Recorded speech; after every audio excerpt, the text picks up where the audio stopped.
All right. Welcome to M Mix. We totally didn't just do this and have a technical difficulty happen. Yeah, welcome to M Mix. I'm MKey, and this time around, I'm just gonna be talking with one of my friends, specifically Spencer Raymond, who put out his debut album today. It'll be a week after when this is put up, but yeah, today's the day. How are you feeling? I'm feeling great. 3 years of work has finally come to a close. A moment to pivot on out now on streaming. Listen now. Please do, please stream it. It's a really good album. Yeah. So I really don't know what to ask, but I guess we'll start with how like we met because we met in a server called Gay Jazz, which I want to know why you in a server filled with Daria core producers and like really crazy DJs, you decide to show up and make a parody of a song, a very gay parody, and now you're a household name in the community. What made you join? I think it was Gauge's 11. I saw the post on Twitter. I don't know who initially reposted it or anything because I don't think I was like friends with anyone in Gay Jazz before I joined. I just saw it on Twitter and I was just like, oh, I'll join this. Why not? And so then I joined it, and there was a DJ thing with the Gay Jazz 11, and I had never made like a set before, let alone a URL set, because my music, I'm sure you're aware of, is mostly like, I don't know, acoustic singing and stuff like Yes. that, which doesn't exactly correlate super well to a DJ set. Well, I mean, one of the songs on Um, the album is like DJable at most parts, but like, yeah, oh you yeah. you stick out like a sore thumb in that community, but it fits really well. You surprisingly get along, and it's amazing. Yeah, I mean, I've been producing for like what, 9 years now? Well, like officially, properly taking it seriously for like 6 years.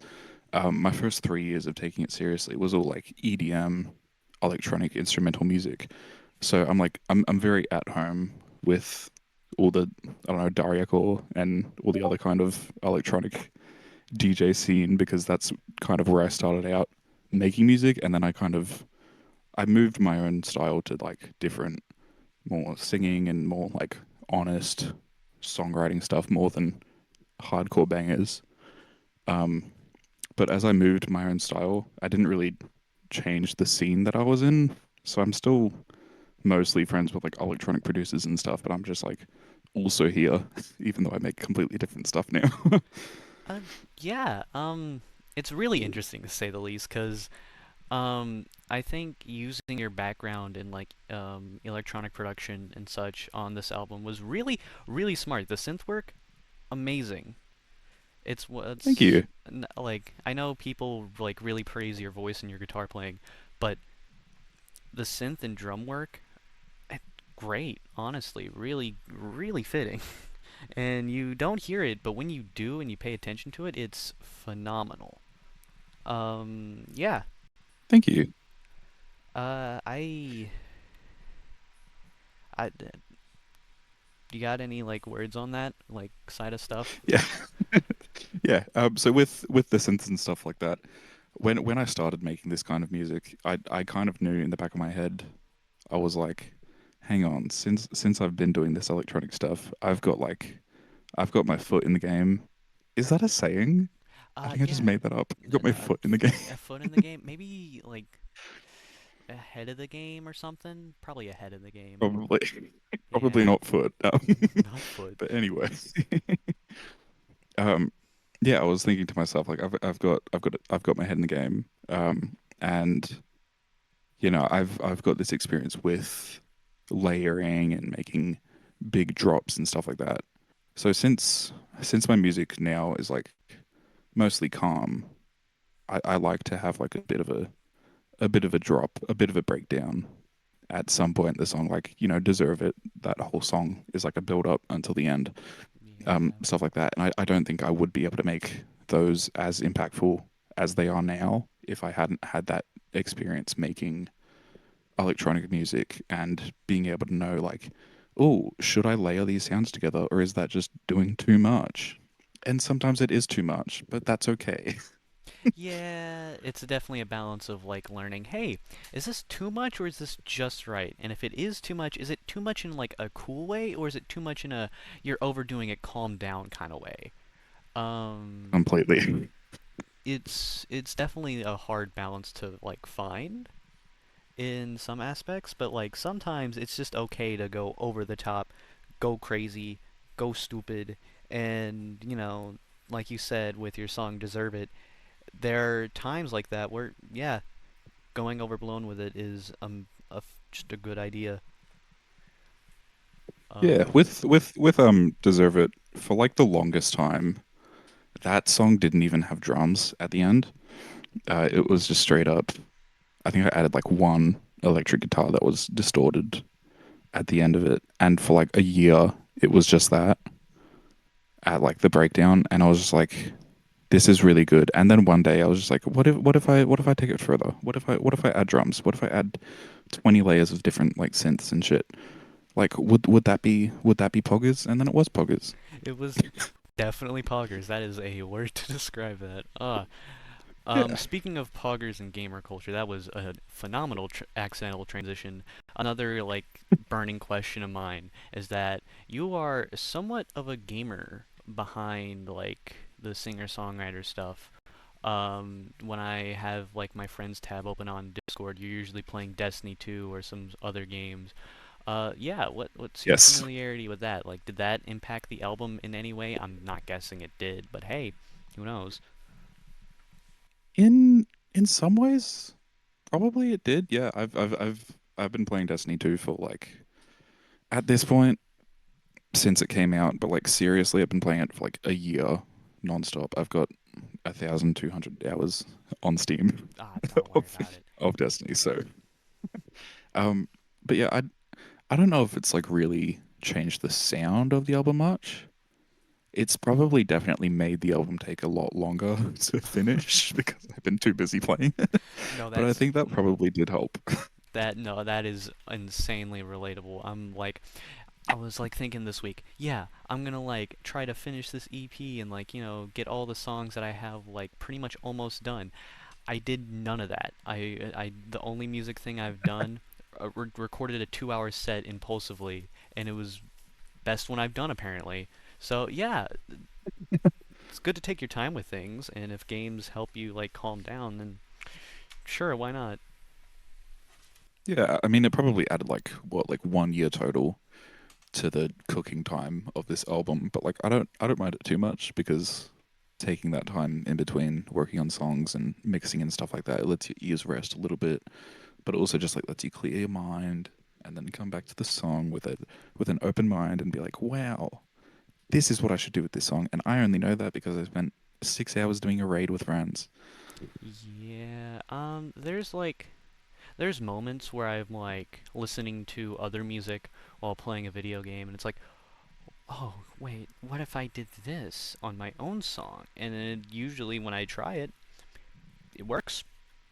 Sometimes those epiphanies Completely. sometimes those epiphanies happen in like the weirdest spots. Like you're out like I was on a boat recently, and I was thinking of like I don't know which song of mine it was. Just like in progress. Don't mind the noises you are hearing in the back. That is my brother looking through his drawers for some reason. You're All bored? good. Okay, cool, awesome. Yeah, I don't remember which song, but it was just like focusing on that while out in the waters. It really like opened my eyes in some sort of ways. Thank you for putting this hat on me. Amazing. Wish you could see the what's going on, but you can't. Um, Completely going off track. What are some? I asked two friends of ours, I'm in Velospace, if they had any burning Mhm. questions for you. Um, and they do. A couple. Ooh, okay. The first one, what song took the longest for a moment to pivot on, like cooking wise? Ooh, the longest cooking wise, probably that would be Guts, I think. Yeah, that was I think the second song on the album that I started. and I only finished that one about 2 months ago. Oof. So I started that one about 3 years ago. I think 2021. It would have been like March 2021 that I started that one, and I only finished it this May. Um, Mhm. but that's kind of the case for Guts, Deserve It, Passing By, Tendrils as well. All of those were like 3 years cooking, which was a lot. Yeah, I mean, it was definitely worth it. Don't get me wrong, those Oh, songs are definitely. amazing, but yeah, 3 years is a bit. Yeah, I mean, it wasn't just 3 years working on the same project file. Like Yeah. they went through quite a few iterations. Tendril started out a lot more of like a kind of indie rock thing. Like it had a, I don't know, some like electric guitar and stuff during the song, not just at the end of it. And then I was just like, how about I make it more dramatic and cut everything out until the end, and then at the end make it super big, because I like to do that because it's fun. Yeah. Ending it off with a bang, you know? Yeah. Um, okay. Another question. Are there any songs that you were afraid to put in or almost didn't make the cut in any capacity? So that one also guts, funny enough, even though that's like the picked favorite from like multiple people. Um, with guts, I always wanted that song to be on the album, but there was this one line, and I think it was like the end of the second verse or something, which was just like really dramatic. Um, it was very much a sign of the time that it was made in, because that one was made in 2021 when I was like 17 or something. I was like Ooh. in high school. It was a very high school song. Yeah. um, and when I was looking back on it like last year or something, I was just like, this song is great. It sounds great. I love the melodies, everything. But this one line is just so cringe that I just cannot put that into a song and not feel terrible about it. And it took me like 5 months of thinking of a few lines to replace it with. And then I finally found the lines to replace it with, and that was done. Um, there were a few other songs that were tricky to do as well. I think one of the biggest ones that I wasn't 100% sure if I wanted to be on the album would have been probably Start Again, just because that one's like a very personal song. And a lot of the deliberation of putting that song onto the album was just like, if I put this onto the album, are people going to like read it and then immediately be like, I know everything about you. I know your whole story. I know you. I don't know, like be like all like weird and parasocial or like whatever else. It's not like I've got like 78,000 fans or anything like that. Yeah, But just like that kind of feeling of trying to keep enough professionalism even when writing a whole album which is so like personal to me. Like I don't want to just like come across like I'm trauma dumping with my music. oh yeah. But yeah, those two songs were the hardest to keep on the album, I think. Yeah, it's understandable trying not to be like too personal with the music, but also still like trying to send a message over. It's you can find Mm, ways of doing that, but it's also like it's a tightrope. It's a tightrope to balance on. Um, yeah, definitely. Also, for both of these, you answered guts. Do you want to take a wild guess on who asked these questions? Space. Yeah, these first two are from Space. Yeah. Um, Speaking of like any songs you were afraid to put on or like anything, least favorite and like most favorite song off the project, because we all have Ooh, favorites. all right. Okay, least favorite. Um, I'm gonna be fine. I gotta say, I gotta say, Oh, even though it's like one of the only happy songs on the album, that it's hurts my just soul. It's like my favorite because it is just that happy in a yeah. I have been pretty good at like making overly positive music and stuff, but it was just like it was very hard for me to do just because when I started this alias, the whole kind of point of it was that I would be a little more like raw with lyrics and songwriting and stuff like that, and not try and make everything happy when it's not about a happy thing. And then I was just like listening to the album, and I was just like, this album is depressing. Like there is no happy parts to this album. So I made that song, and I think it's good. I do think it's good. I just don't think it's as strong as the rest of the album. But like it's got its place. I would feel pretty bad if it wasn't on the album, I think. Yeah, And it then my favorite on the album. Oh, yep. just my words on it is that it's like it's a breath of fresh air, but it's not like it's like four songs in, so you still have plenty of room to be sad.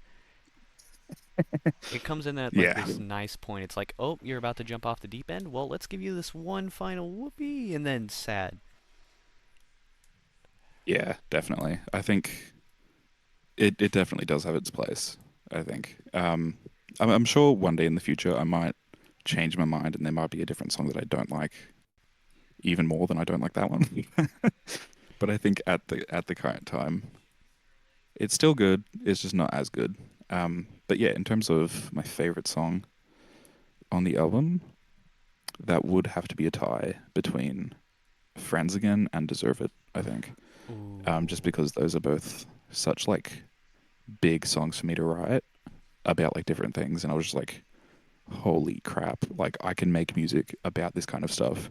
I can write what I'm feeling and I can like unpack that, and then I can turn it into like a banger, and then maybe it can like teach other people the same lesson, and that's so awesome. Yeah. Um, yeah, If you ever perform in the States live, you bet your ass I'll be screaming the lyrics to deserve it. I you better. yeah. I've Yeah, it I think I'm like always going to play that song live, even if it's like I don't know 3 albums until I ever play an actual live song. no, that's extremely valid because every time you play it during a URL Fest set, chat blows up. Fucking, you It's talked so about cool. it in It's your also pre. just like yeah, it's so crazy to see people because it's just like coming into that with no context must be so crazy. Just seeing a bunch of people in the chat being like, "I'm sorry that your mom's dead." Like, it's just so crazy. It's so crazy, but it's also such like a powerful line that you can't help but be like, yeah, fuck it, scream that lyric. Yeah, that was definitely like my thoughts while I was writing it. I was just like, "Who cares about being sad? Let's just be angry. Let's just fucking scream about your mum being dead. Just like fuck you and your mum and your dad and your friends." uh, yeah. Okay, so moving on from the Bella Space questions, what was the hardest song to write emotionally? Ooh, that would again be a tie. Probably Deserve It and Start Again, I think, were the hardest ones to write in that terms because like Deserve I've put a Twitter thread about Deserve It. I'm not going to talk about it here. Oh yeah, But that one's like, some tricky topics. And then Start Again, also some tricky topics that I'm just not going to talk about. yeah. Full That's stop. insanely valid. You do not Um, have to but say anything you're not comfortable with. yeah.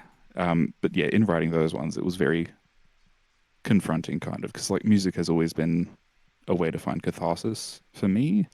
And like write about hard things that I'm going through and turn it into both a lesson for other people to learn from as well as a lesson for myself to learn from in a way. Um, and yeah, writing those ones were like some of the harder lessons to learn from. But Yeah. I think I've done them justice, and I think I've got them to a state where I feel very comfortable putting them out there.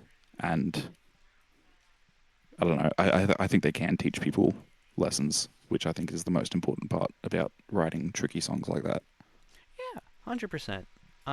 I've had experiences where it's like I've had feelings where I couldn't really like explain them with my thoughts, but the moment I turn them into like a song, it becomes clear. And it's like I've Mm, thought it out, processed it. It's almost like therapy in a way. Like I'm still 100% sure I probably need therapy, but hey, at least music can be therapy for now.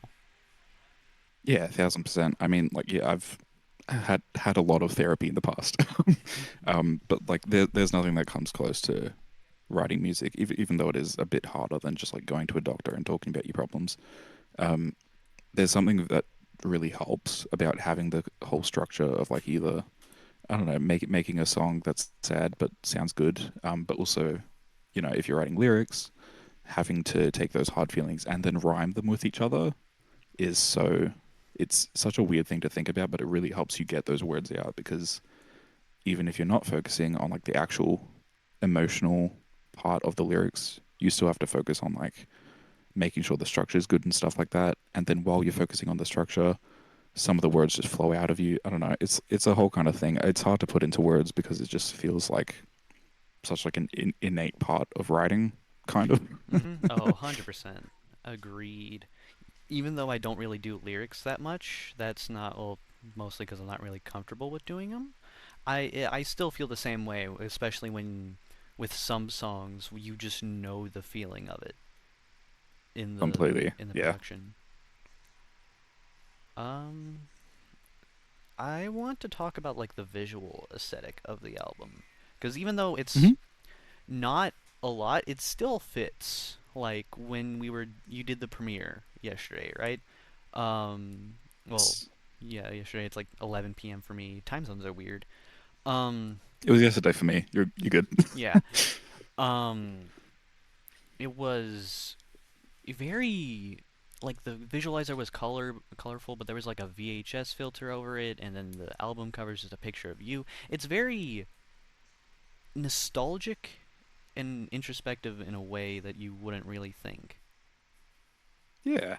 Um, a lot of the high, what? A lot of the idea behind a lot of this stuff, like a lot of the footage, like, the music video for Sorry 16, which is on YouTube and everyone can watch it if they want. Do Sorry, just watch it. self Do promo. no, Um, do it, do it. I'm the one interviewing you. Feel free to self promo. so true. But yeah, also like the lyric videos and stuff like that. I always had the thought of I want these to have like a VHS filter on them, not because I want it to be like, I don't know. I feel like every video that I see with a VHS filter on it is either tacky or it's like an analog horror thing, and I don't want this album to like reference that at all. But what I do want the VHS filter to give it is more of just like a I don't know, because like this album is about essentially 3 years of my life and about those moments in the past 3 years which I have pivoted on. Um, I said the name. I said the name. Oh my God. Um, but yeah, I wanted it to feel very like rooted in the past, kind of, um, in the visuals and stuff. Not necessarily like the album artwork, because that one's just like me. But, like the videos and stuff. I wanted them because those are all like about a specific point in my past. It feels nice to be able to like put a VHS filter on it because in a way, putting that filter on it means like this is in the past. It's done. It's a memory. There's nothing being added onto this because it's old shitty footage in a Yeah, way. it's like you finally put the nail in the coffin and you can move on from it. Even though like even after writing some of these songs, I don't think you'll be like forever over it. Like there'll still be time to process it, but I Yeah, get what you mean. yeah, definitely. Like with that album stream thing, don't tell anyone. I say don't tell anyone, is this is like a broadcasted interview. Um, that was straight up. I made that in like 5 minutes in Final Cut. There was like a preset generator thing, and then I put a VHS filter over it. Look, I straight up forgot to make that until like 2 days before the album came out, and I was like, oh, oh, oh God. I'm going to tell you this. Majority of my things are made last minute. Well, not okay. Music wise, no, that's not really like last minute. But Oh when it yeah, comes to like visuals and yeah, all of it is last minute. And most of the time, it comes out in really good ways. Um, yeah, I yeah. I've I I've always been a lot more. Oh, you go. okay. Yeah, I just don't really know how to explain it. It just my brain just like forgets about it unless it has a really good idea, then it just focuses on the idea. But most of the time, Mm. my brain's like, okay, you got enough time. You can wait until like the last day, and then you can just spend the entire day doing it. And that's what happens most of the time. And Yeah, yeah, and like the set is recorded 3 days beforehand or something like that, and then I spend like the next 2 days just not doing shit. last day, boom, visuals Yeah. locked in. Anyways, Yeah, like, it was very much like that when I was doing those videos on Twitter of like explaining the songs. Um, Straight up, I forgot that the album was like 2 weeks away until I think on like the what 7th of July or something. I had a thing in my calendar being like, "Hey, you should start these commentaries like now because you want one each day until the album comes out." And I saw that on my calendar and I was like, "Oh God, there is like 12 days until this album comes out. What the hell do I do?" uh, And so I just like put the pedals to the metal and started working on all those and then working on lyric videos that are still not done, but it's fine. It's fine. They'll come out like when they come out and everyone will be really happy about them. That's really great. yeah. Um, Shouts out to VeloSpace for giving Spencer the idea for that. I'm totally gonna steal it as well. Don't worry. Um, yeah. Yeah, I did want to do a commentary thing, but I just didn't know about like the format of it. And then when Velaspace did it for Way Home, I was like, I'm going to steal this because this makes sense. Yeah. Don't you love when your friends have great ideas so you can just borrow them? Yeah, Amazing it's feeling. the part about having friends. You don't have to pay them anything because they're your friends. Yeah. Well, I mean, you pay them in friendship. That sounds really mean. It That sounds sounds really really mean. I'm mean. kidding. We're joking, we're joshing. Actually, kind of contrary to that, there's no features on the album or like any collaborators. These songs are insanely personal to you, so I get why there's no collaborators, but there may be like other reasons behind that. Um, Hmm. I think while I was writing the album, I didn't really have many music friends. I'm gonna be real. oh yeah, So I just didn't really have many people to collaborate with. I do have Ben, my friend, who did help with some of the writing on Deep Breaths and Sorry 16. Not as in like a feature or anything, just because he didn't want to be featured, and it also just like wasn't that big of a deal. Um, but like without Ben on Deep Breaths, that chorus would have been completely different, and it wouldn't have been as good as it is now. As well as on Sorry 16, that you know the melody at the end of that song that's like do do do do do do do, yeah. like the piano bit. Mhm. Yeah, that bit was all him, and that's like completely different melody than I would write. It starts on the three of the scale, like it's like 3 4 5 1 2 1 or something like that in like in terms of the numbers of the keys, which is not something that I've ever done in my life, and it's so weird, but it's so cool, and it's just like not the kind of thing that I would write. Yeah. Which is the really cool thing about having collaborators is that they will do things weird to you, but they're really cool. Yeah. I've worked with. Well, I mean, okay. With release tunes, I've only worked with one person. Shouts out VeloSpace. Um, Yep. what are you doing, AJ? What the hell are you doing? Okay, cool, awesome. Um, but in terms of like stuff I'm working on, there's of course a song with you and Henrold. Yeah, I'm fine saying that. There's a song with both of them on there. Um, Indeed. I am very excited for that one to come out, mostly because it's the first time where I've had the upcoming music I'm working on. This is the first time where I'm like making music for other people to just do their thing on, and Oh yeah. it's kind of nice working with a lot of people and seeing their new perspectives and all that. And sometimes you just find like the best person to make music with. Again, I'm gonna rant about VeloSpace real quick. We've made a Go couple, ahead. like a bunch. Well, not I don't know how much you would consider a bunch of music together, but we've written a fair amount, and it's kind of crazy how well me and him just click on certain ideas. Because Yeah. the production of fireworks, I think I've mentioned it in the like the beginning. Well, not the beginning. What the hell was it? It was the video for it that he made, um, Yeah. where I just ranted about it. It was made. The main layout of it was made in like one session, about like an hour and a half. I was sitting at a desk in a classroom. I Don't worry, it was not like a class where I was actually learning something. It was a directed study class. And Yeah. I was just, locked in. He sent me the stems. I had a perfect idea of what it would like, what I wanted it to sound like. It was very much like, um, James, right? think so. Yeah, made a some good old club classics. Worked well, opened for Porter in They made his Club Classics by Charlie XCX. Oh my God. no. Sorry. I knew that was gonna happen. No, he opened for Porter Robinson and his for his Nurture tour. Yeah, he makes this very fun Y2K kind of like house trance hybrid, whatever you want to call it. Hell, it's probably just called trance. Oh yeah. Um, I basically was listening to a lot of that, and I was like, you know what? I'm gonna try working it on this song, and that's what it pretty much sounded like. Majority of the song is the same as that demo, except for the end where I was like, I don't know where to transition this, so I put a band in there, and it didn't really work. Um, but yeah, it's just great to find people who are like, yeah, it's great to find people who can like build off of you in interesting ways, but it's also great to find people who just click when working with you. Completely. Yeah. Um, speaking of like future music with collaborators or not, I know you said you have nothing planned, but is there like any demos that you have laying out there that didn't make it for the project or otherwise that you want to talk about? Yeah.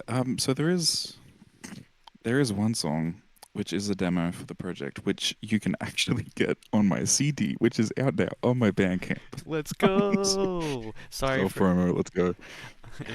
it's like $30, but it's totally worth it. Just, be prepared for shipping costs.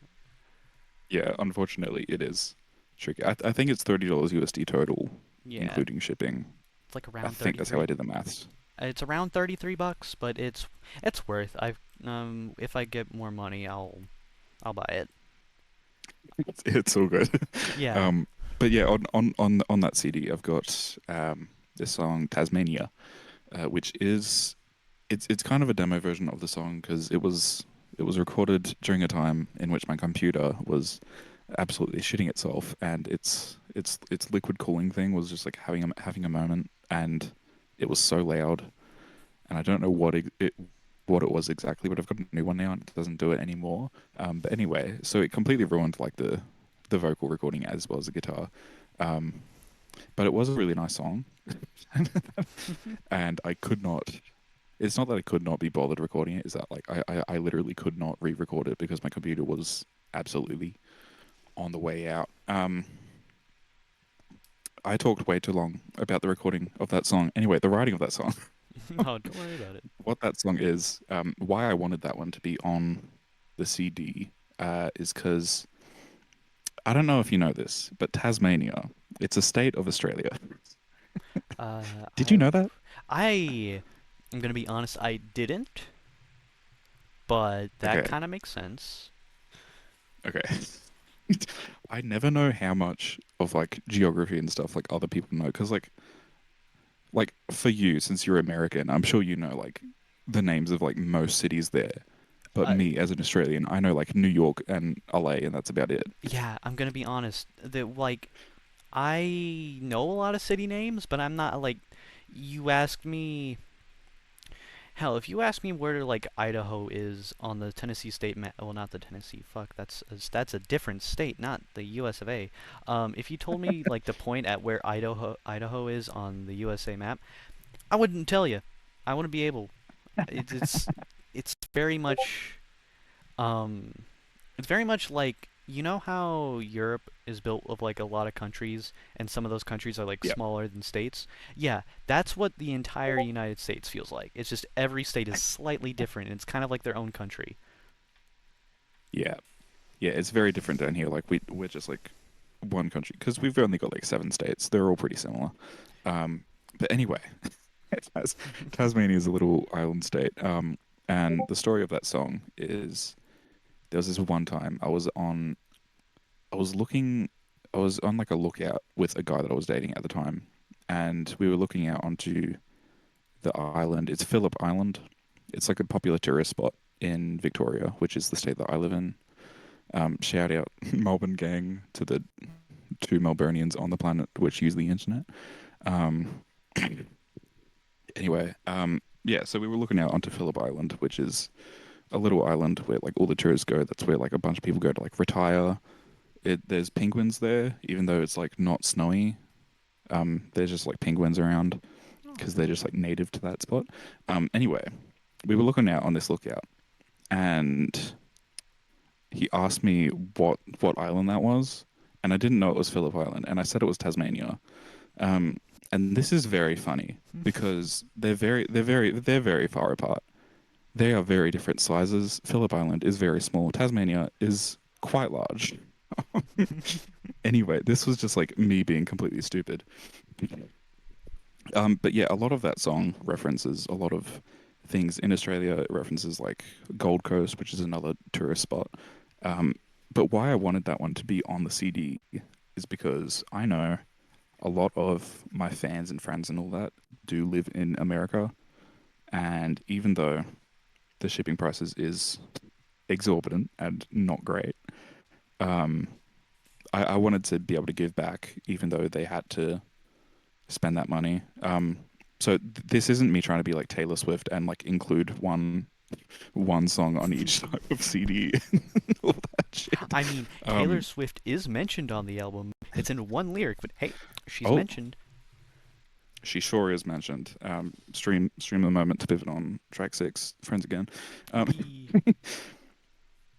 anyway, yeah, why I wanted to include that song on the CD was more just kind of like a postcard for all the Americans and stuff because that song references so much about Australia and like it's got like some Australian like language and stuff as well.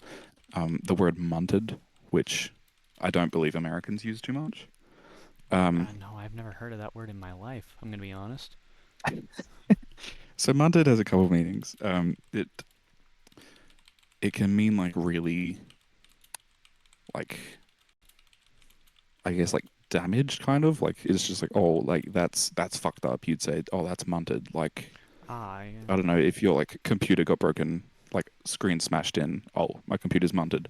And it also has another meaning, which is high on drugs, specifically like I don't know the harder stuff. Um, so I included that word in the song. I don't know. I'll let people listen to that song when they get the CD, and I'll put that song up on like SoundCloud or something in like a month or two. Um, but yeah, why I wanted to keep that I swear to God, I've started this sentence like six different times because I keep getting side railed onto tangents. It's Uh, fine. but yeah, I wanted to have it as like a postcard to be like, hey, look, this is me from Australia. Thank you for supporting me in Australia. And that's the end of that sentence, which I took about six tries to finish. I My mean, God. that's extremely cute to be honest. Just like, oh, hey, here's like a song referencing like a bunch of like little spots and places in Australia, and that's really cute, honestly.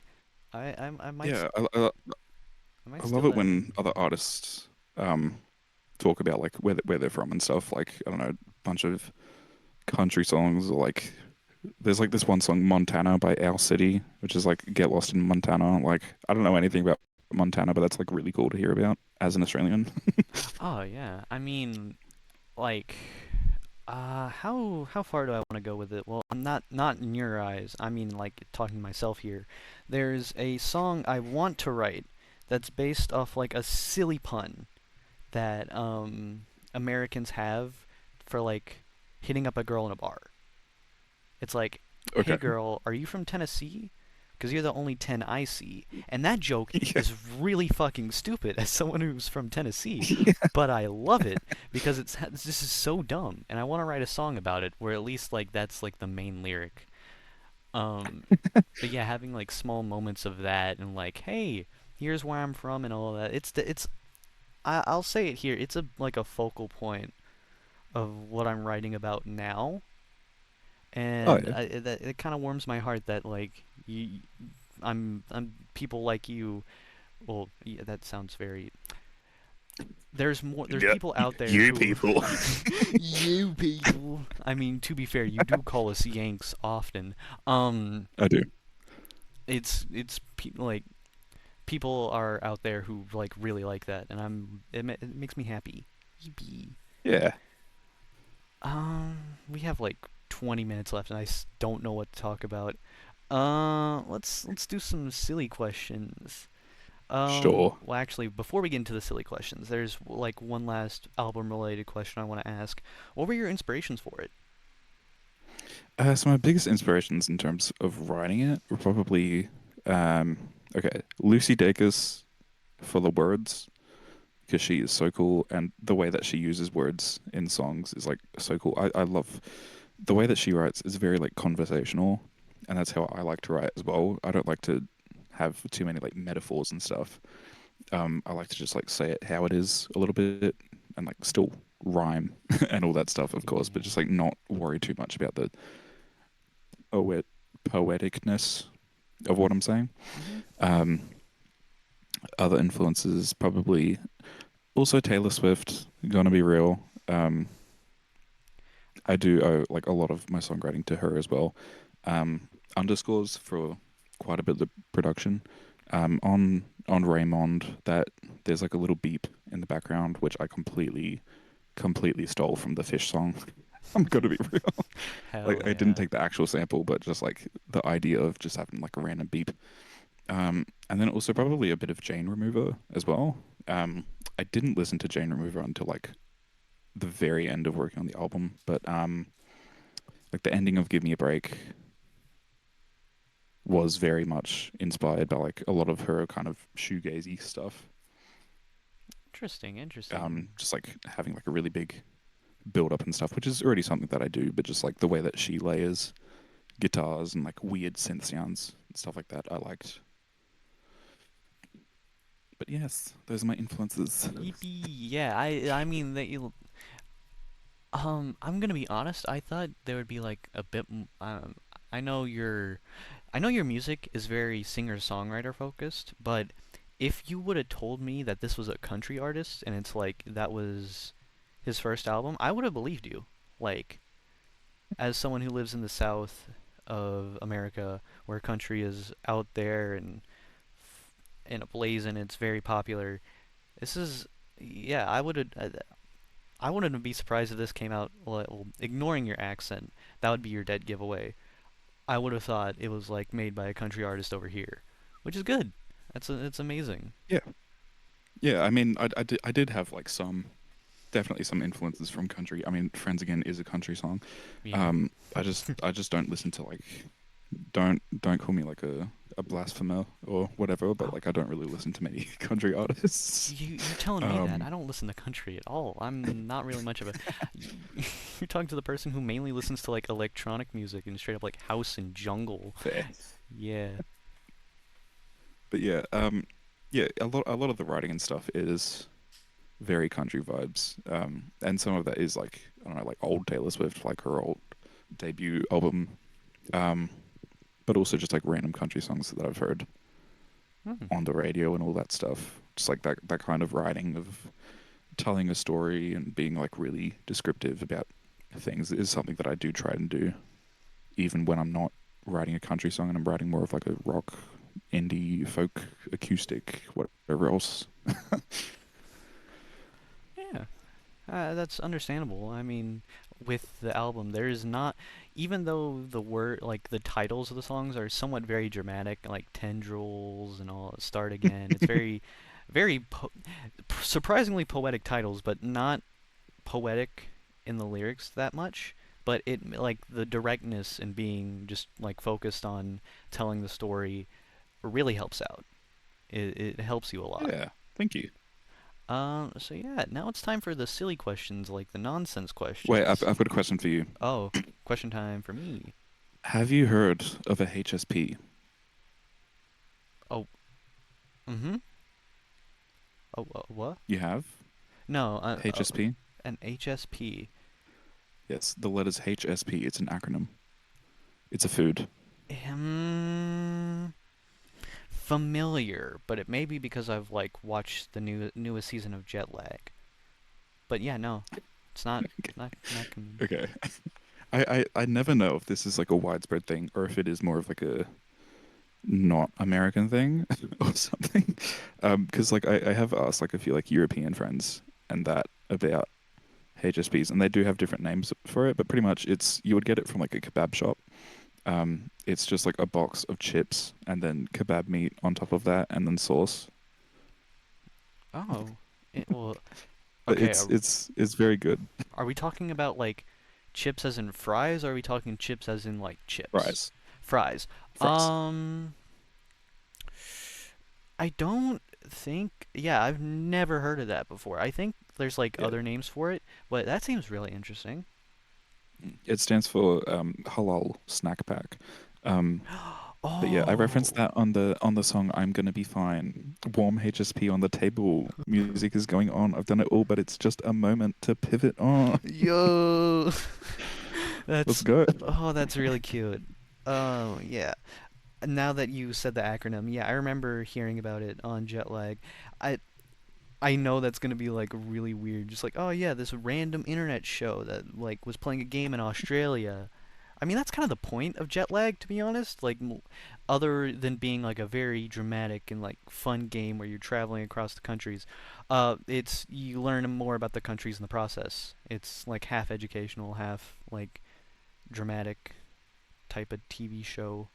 Well, it's not even really a TV. Yeah, It's on YouTube. It's fun. I like it, and it's I don't think I've seen that. I'll have to take a look into it. yeah, the newest season they travel across Australia and they gamble.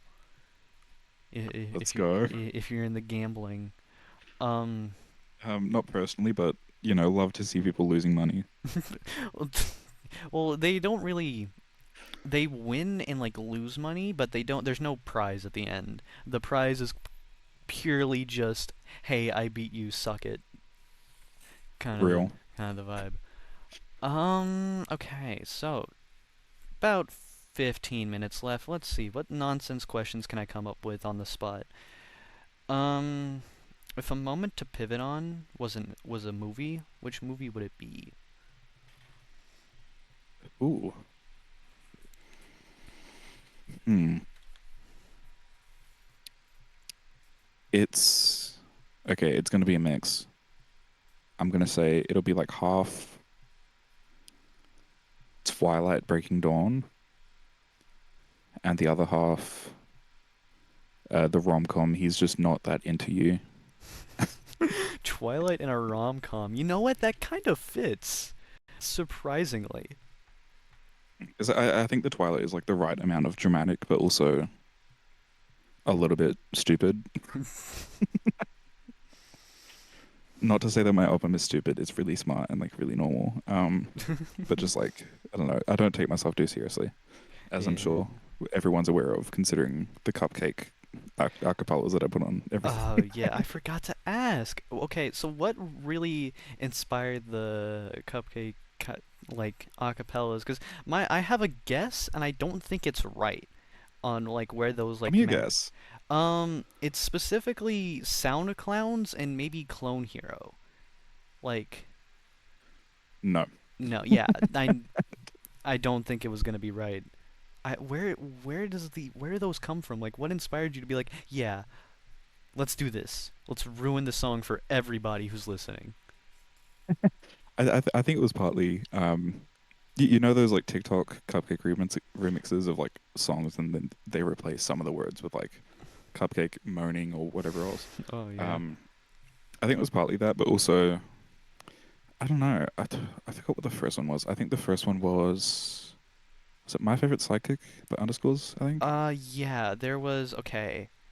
I before like right when I had like asked you to like interview, like to interview Hmm. for me to interview, I was talking to Sky about like what your first event was in gay jazz.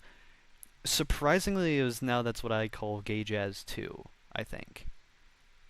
If I remember, Okay. let me pull up the DMs because I have Discord open. Do do do. Skipping past the Twitter discourse. Don't argue with people on Twitter, by the way. That's worst thing you could So do. true. Yeah. I've done it too many times. Um. Okay. Um. I'm blanking. Oh, okay, cool. Um. what was his entry point actually? Okay, found it. Yeah, my guess was either Gay Jazz 11 or one of the night what I call it. Now that's what I call Gay Jazz. It was I, th- well, let me hear you guess. I think I'm just not sure if it was the now that's what I call gay jazz. I know that one was my favorite psychic by underscores that I did, but I'm not sure if that was the first one or if it was the It gay was. jazz and it's one that I forgot about. It was now that's what I Oh, call okay. Gay Jazz 2. I think you joined in between Gay Jazz 11 and that's what I call Gay Jazz 2. Um, I remember that one because I think yeah, during for that one I remixed Second Hand Embarrassment and you remixed well Oh, yeah. you remixed your favorite psychic and I was like, "Holy shit. Someone had the like same album choice. Crazy, because you don't expect that in gay jazz. Gay jazz is all Yeah. over the place, Yeah. and I think it did end up being different enough that both we both have our own niche there. yeah, mine was more like, hey, it's like this fun little nice Jersey, like kind of calm. Well, not really calm. It was more just like hypnotic in a way. And then yours was the shitty, like the shit post of the century. Actually, no, that title goes to Stacy's dad. That's the shit post of the century. And I mean that Oh, in a great I'm way. so proud of that. I'm so proud of that. Yeah, it's the perfect amount of shitpost that I love to do because it's so slightly serious about itself. Because like I'm singing it seriously and I'm like I'm playing guitar, like I'm making it sound nice, but it's still just such a stupid song. Yeah, It's just so good. yeah, no, Stacy. I'm so happy you put Stacy's Dead on the CD. Yeah, fun fact, Shill the CD. That's the other bonus song that's on there. Pick it up Yes, it sure is. if you haven't already. There's like 8 copies on Bandcamp. Um, because if I get the CD, I'm gonna have a parody of Stacy's mom called Stacy's Dead. That's very homosexual and gay, and I wouldn't have it any other way. I just have that on CD. Very true. It's also got the lyrics inside, um, which is very beautiful to see because it's like right up next to 13 different songs which are very serious, and then you just see Stacy's dad has got me going mad. It's just so Yeah. silly. I mean, okay. This is completely unrelated to what we're talking about, but I love collecting CDs. I'm very happy you like made a CD instead of a vinyl because vinyl would be way more expensive. But I just Yeah. like the fact that CDs can be used in a lot of different ways. Like, sure, they're way easier to rip and put on like a you can put them on like a laptop or something, right? But you can also like pick one up, throw them in a car, boom, road trip music. Don't need to pull out your phone. Don't Yeah. need to change. It's great. It's how people would like to listen to vinyls, but in like a way more compact. Well, they're called compact discs for a reason, but yeah, it's Yeah, too. it is really awesome. Yeah, it's like it's hand it's handheld in a way where it's kind of like using your phone to put on an album, but it's also like you're actively putting it into something and like paying attention to it somewhat. That it kind of like a vinyl. It's a great balance between the two, and I wish more artists would drop CDs along with their vinyls. Come on. Yeah, I was thinking about doing a vinyl, not one that I was going to like ship anywhere because that would be so expensive. Like it's already $28 to send something from Australia to America when it's in a small package. If it was in a vinyl size package, it would be so much worse. And it would Yeah. also just be like really expensive to make. I was going to make one just for myself, but like nobody does that, I which is mean, really sad. I feel like that would be cute, but yeah, and not even counting like how expensive it would be. Imagine the nightmare it would be to like cross your fingers, hope the vinyl doesn't break while it's in shipping, because you know how like not careful people shipping albums can be. I've seen some like very nightmarish type posts where they shove vinyls in the mailboxes or like absolutely Oh, just disrespected, and it's just ugh. yeah. Luckily, the posties, you mean postie is Australian for Yeah, I can. postman, post officer. Um, yeah, luckily they're very nice. I don't think I've heard too much about Australia Post Yeah, messing up albums and stuff. I think that's just because like they're paid a decent wage and not in America where everything not. kind of sucks for everyone. I mean, you're not wrong. Most of the posts I see where that happens are, you know, in America. We have like 5 minutes left. Let's like do some final like quick questions. What's in store for the future? Even though you've said before that you don't really have much planned.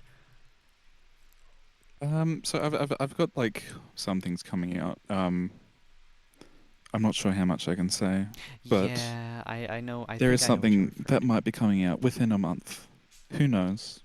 Yeah, actually, there might be you'll 100% there'll be multiple things coming out within a month. That's Let's all I'll go. say. Yeah, and maybe, I always come back, and that's just the truth. Holy shit, he's William It's Afton. me. It's me. Yo. Okay. And just some like lighter questions. What have you been listening to recently? Like post making your album and like submitting it. What's the sound palette for you now? There have been three albums that I have been bumping. Well, first Brat, because bumping. Brat is an incredible album. I have also been bumping the shit out of Census Designated by Jane Remover. Um, it's just exactly what I like, and I never thought I would like it until I listened to it.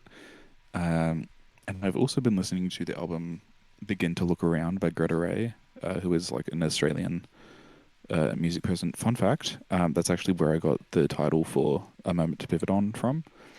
Greta Ray, one of her songs of her newest album. Hmm. Her newest album is called Positive Spin, and there's a song called Loving Somebody, and it starts with "It was a pivotal moment walking along cliff tops." And the first time that I heard that, I was walking to work, and I was like, "Oh my God, pivotal moment! That's such like a cool phrase because that means like so many things." And then I was going to call the album Pivotal Moment, and then I was just like, that sounds weird for an album title. And I was like, how can I change this into something that's a little bit different? And then I changed it to A Moment to Pivot On, and it was really cool. That's really neat. Um, I'm gonna be honest. I did not really get the hype for Brat. I know, criminal thing to Damn. say, kill me.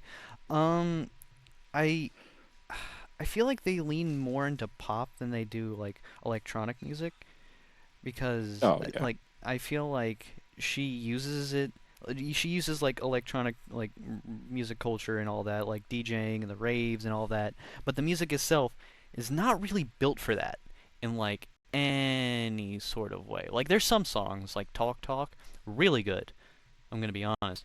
But there's also just like the entire record doesn't really click for me that I thought it would. It's very underwhelming. Um, Yeah. It's definitely not like a rave album or something, but yeah, like it's definitely the kind of like bar club kind of album. Like yeah, if I heard Brat in the club, I would go mental. yeah. It's definitely a club record, but I don't know. Like, I think she was going for an audience and the right audience, like her fan base, big enough. So she could do like all the stuff she was doing for this album, but the audience she was pandering to did not really I don't there was a clear disconnect with the audience and the music, and that just didn't really sit well with me. All right. Anyways, Charlie slander as a joke, don't kill me please. Over. um who would you like to put on, like, just shout out some local artists that you've been like you want to just shout out, spread the word about. Sure thing. Shout out Volaspace, shout out Imar, shout out MK, of course. Yippee. Um, I would also like to shout out um, my friend Ben Eden, who did help out on Sorry 16 and Deep Breaths. I don't think he has any music on streaming, but he does have some stuff on Bandcamp, which are very good, and everyone should listen to it. And he is working on more. B, Um, nice.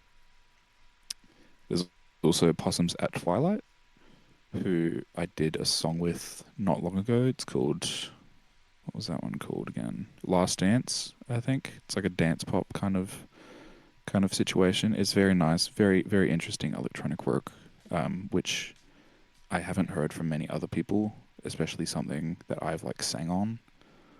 Um, is very interesting, and you all should listen to it because it's very good. I will be sure to check out Ben and all that. That's yeah. Of course, shout out Velaspace and Ima. They helped out with some of the questions that I asked you, and they're just lovely people to hang out with. I Super. think yeah, I'll bring this up as like an ending thing. Like last night, it's like yeah, like 1 a.m. for me. They're just sending voice messages back, just freestyling Freddy Fazbear bars. It's you. None of these will ever be shown because just I. The best way I can describe what that voice chat was like. There's this video. I think it was like an Instagram live of Gabby Start underscores and Noah Beanlet just like spitting bars under a bridge. That's the best way I could describe what was going on in that chat. If you're Yeah, wondering why we have a chat together, the future will tell. I'm not gonna not gonna spoil the moment. the future. Yeah, the future will tell. Yeah. Thanks for chatting with me for like an hour. It's lovely. I think Of course. this is the first time we've like talked to each other on a call, Yeah. voice to voice, which is hilarious since it's being recorded. But you know, it was still lovely talking with you. Yeah, very lovely to talk to you too, and very fun to talk about myself for an hour. Yeah, that's how interviews usually be. And with It that, is. I think we're done. I'm gonna stop recording right here.